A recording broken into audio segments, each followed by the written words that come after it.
I never imagined we'd reach this point.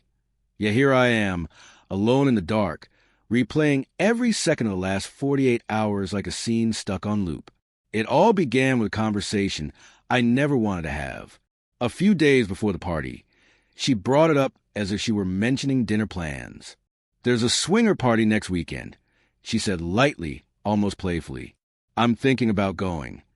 I froze. "What?" I asked, struggling to keep my voice from trembling. She shrugged, so casual, like it was nothing. "I thought maybe it could be fun. A way to explore. You don't have to come." I took a deep breath, trying to speak without letting my emotions drown the words. "Listen, I'm not comfortable with that. I don't want you to go. This isn't just about jealousy or control. It's about respect. Respect for what we promise each other."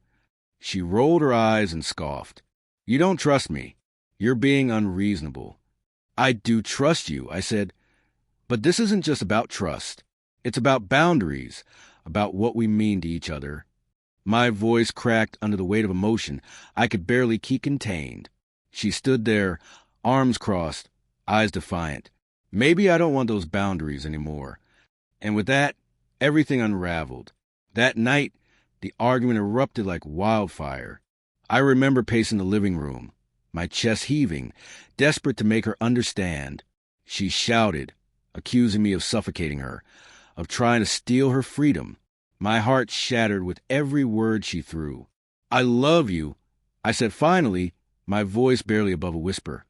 "But love doesn't mean letting someone walk all over you. Love is built on respect, and you're breaking that." She stared at me, unblinking, cold. "I'm going whether you like it or not." The next morning, I woke up to emptiness, her side of the bed untouched, my chest hollow. On my phone, a message. "I'm sorry you feel this way. I need to live my life." That was it. That message hit me like a hammer to the soul. I felt betrayed, tossed aside like I was nothing more than a speed bump on her path to self-discovery. Without hesitation, I made an appointment with my lawyer. The word divorce echoed in my mind like a slow, bitter song. I hated the sound of it, hated what it meant, but I didn't see another choice. I had to protect myself before I shattered into pieces. And then she showed up. I was in the lawyer's office, pen in hand, staring blankly at the paperwork that would end everything we built, when the door creaked open. She stepped in, eyes swollen, hands trembling, but something in her gaze was different. Not fear, not pride, determination. "I want to talk," she said softly. I didn't know how to respond. Anger and relief twisted inside me, pulling in opposite directions. "You're late," I said, my voice flat cold. She nodded. "I know, and I'm sorry. I should have told you the truth before I went. I was wrong.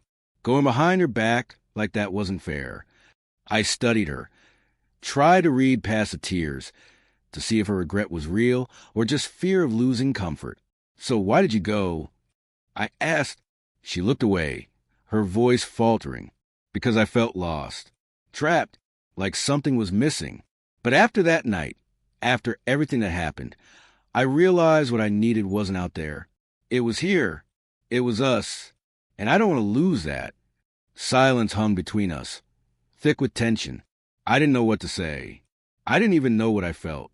So much damage had been done. Fix it how? I asked, "How do we come back from this?" She reached out, took my hand gently. "I'm not asking you to forgive me right now. I'm asking for a chance to earn back your trust. To show you I still value what we have. I'm willing to do whatever it takes." I held her hand, but kept my voice steady. "The hardest part isn't even what you did. It's the disrespect. That's what destroyed me. Because without respect, there's nothing." Tears welled in her eyes. "I promise I'll never cross that line again. You're my husband. I want this marriage. I want you." We talked for hours about the hurt, the fear, the boundaries we let fade, the trust we needed to rebuild. She admitted she'd been searching for something, chasing a version of herself she thought she'd lost. But in doing so, she broke something fragile and sacred. I told her how her choices made me question everything, how I'd looked at our memories and wondered if they were all just illusions. It wasn't easy. There were more tears, raised voices, long silences that screamed louder than words. But under all the pain, there was a thin thread of hope, frail but unbroken. The truth is, I still loved her, but I couldn't keep loving someone who didn't value what that love meant. So I told her clearly, firmly, without anger, I'm willing to try, but this is your last chance. If we can't rebuild the respect we lost, then we have no future. She nodded slowly, her face full of understanding. Thank you, she whispered. I won't let you down again. Walking out of that office with her by my side, I didn't feel triumphant. I didn't feel healed. But I did feel something I hadn't felt in days.